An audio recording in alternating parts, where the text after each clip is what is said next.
how to set time limit for apps. Hey everyone, welcome back to our channel. In today's video I'm going to guide you through the steps on how you can set time limit for apps, so make sure to watch the video till the end.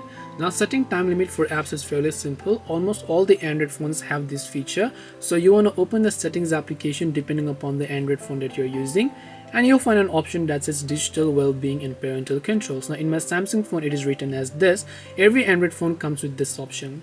Under digital well-being and parental controls, here you can see app timers. So you can just tap on app timers here, and let's say you want to set a timer for Spotify. I'll select Spotify and then I'll tap on set timer. All I have to do is simply give it a timer. So if I want 1 hour, I'll just select 1 hour over here for the day and I'll tap on done option. As to whichever days this applies, I can choose and uncheck that, tap on done, and the timer will get successfully applied. I can't use it for more than this. If I would like to remove it, I just have to remove it from here.